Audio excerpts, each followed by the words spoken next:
around the snow border. So I'm going to click on the quick selection tool, and I'm going to hold shift and click on the layer below it so they're both selected. And I'm going to click on this little chain link icon here to link those two layers.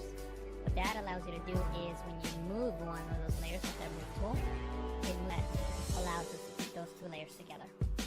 What I'm going to do now is press Ctrl T, Command C to transform, to scale this and adjust it accordingly. If you can't see the corner handles that you want to click and drag on, you can press Ctrl 0, that's Command 0 on the Mac, for the bird's eye view that allows you to see all four corner handles. Then I'm going to click and drag this one here to scale it down by holding Shift, Alt, that's Shift, Option on the Mac.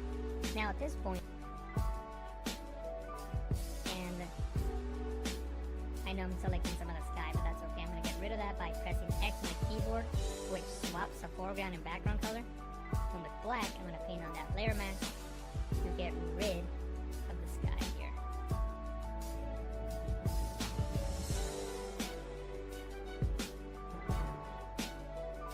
And I'm not going to take the time to do so now. I will do that after the tutorial. You can see the final image, but I'm just going to go around the entire image and just make sure that everything is masked out accordingly. And in most of these areas, everything seems to be okay. I know we got to work on this point here. And like I said, I'll do that after I'm done with the tutorial and you can see my final result. But for now, we'll just leave it as is. I'm going to press Z on the keyboard, right click, and choose the screen. And what we're going to work on in this file are on the description.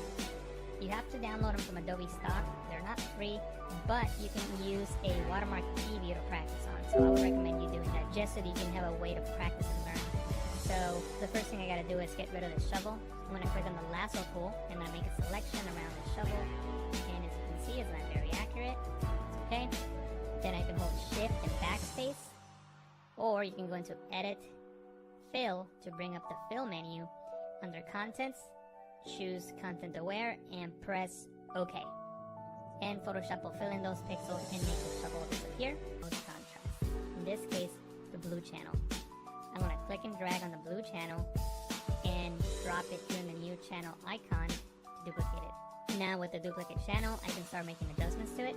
The first thing I'm going to do is fill with white on the areas that I want to keep for sure. So with the lasso tool selected, I'm just going to click and drag and make a very rough selection on the areas that I know for sure I want to keep, which is all this top part here. Now that I have the selection active, I can fill with white. White is currently my foreground color. To fill with the foreground color, you can hold Alt, Backspace, Option, Backspace on the Mac, then Control D, Command D on the Mac to deselect.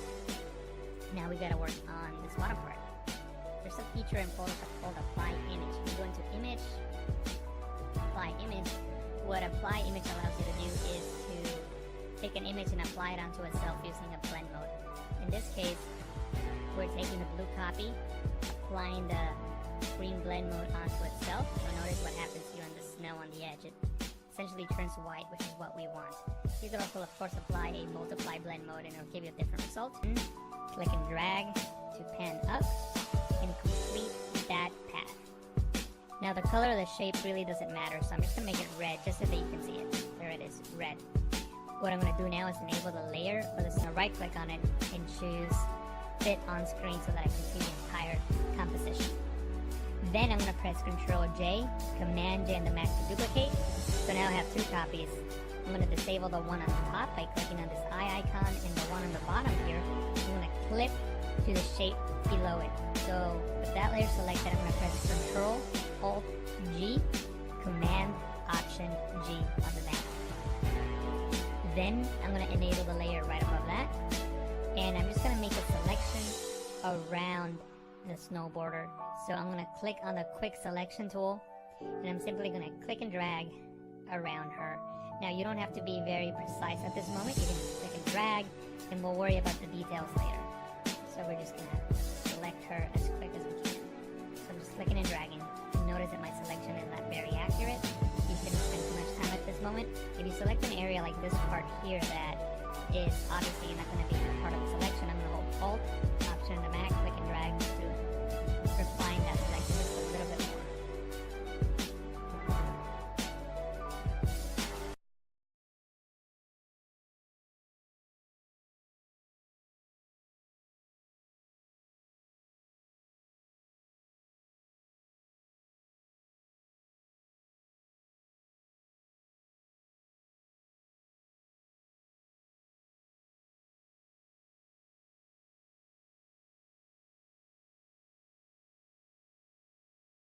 layers panel, on the background layer, which is the only layer that we have in this document, I'm going to click on the new layer mask icon, and notice now that the floor is no longer there. Now, it's not a perfect selection, but it's going to work because the color of the floor and the color of the table are very tab, and then coming down and releasing, and there's our file. It's a really big layer, so we're going to need to scale it down.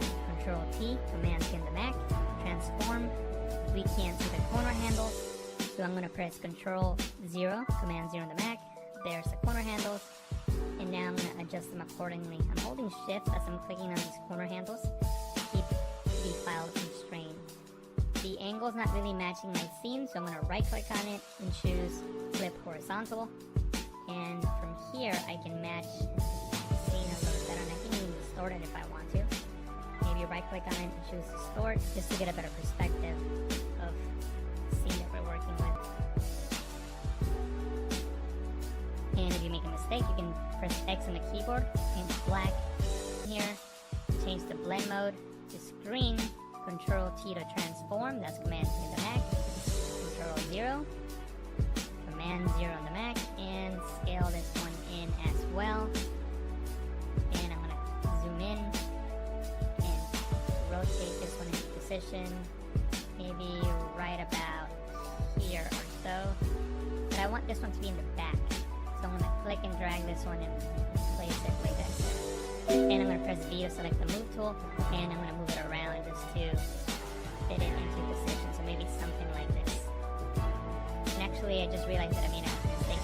Notice how this element gets cut off right in this area? That's because this element needs to be right here. It needs to be in between the layer that's popping out to the subject and the layer that is clipped to the vector. So right in between those two.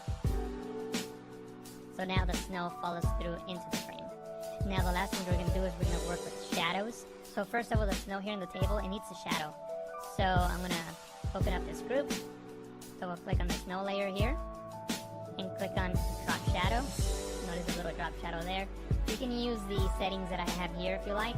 Notice that I'm not using black, I'm using a dark burgundy color, which is similar to that color you see right there, right under the frame. And just brought the intensity down to about 25% using multiply. And notice the light is coming from the right. The light on her face is coming from the right, and so is the light hitting the frame. So you sort of want to match that with the shadows. So the shadows will be on the left side, sort of like here in the current frame. So this is what this is showing. So if I were to bring it up to 100%, this is what that looks like. Obviously that's too much, so leave it at about 25% or so. And what I'm going to do now is right above this snow element here, I'm going to create a new layer, and I'm just going to paint with this color here under the board. So you can click on the eyedropper tool, select that color, and maybe make it a little bit darker because it's too light. Something like that, and just continue that shadow that's coming off the board. And actually, let me drag this layer up on top of the group and just continue painting that shadow that's coming off the board. So maybe something like this. And then change the blend mode to multiply and bring that shadow way down. So maybe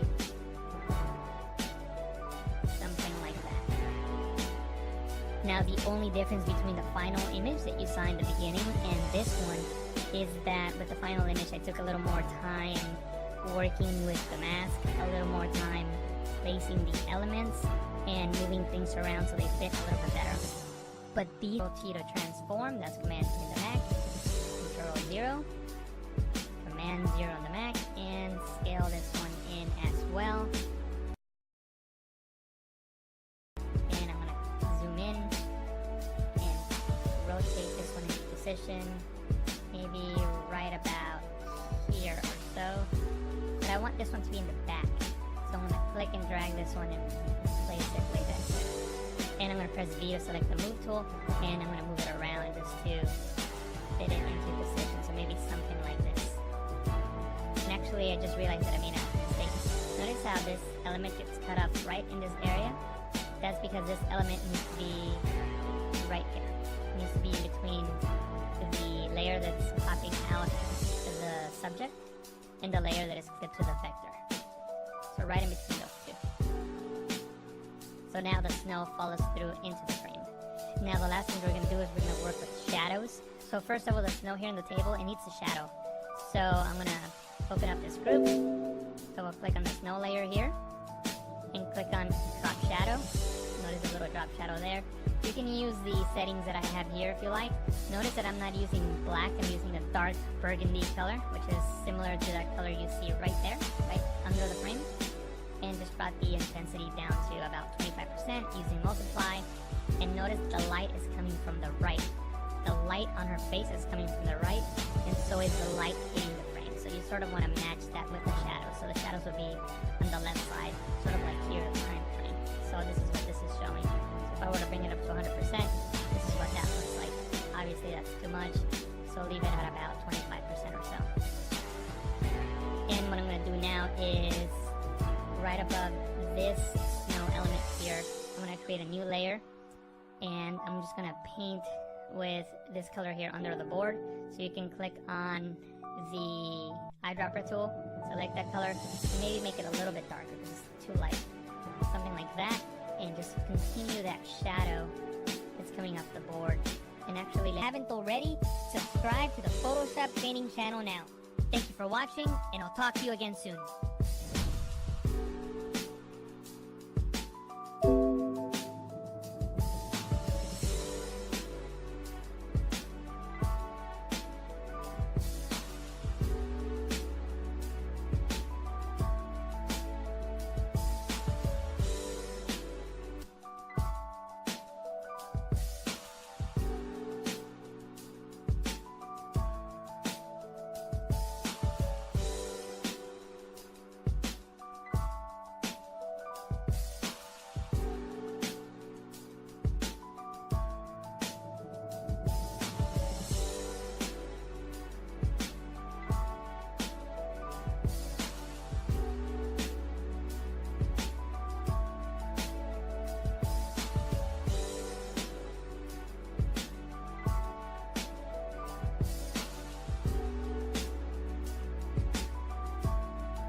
And just continue that shadow that's coming off the board.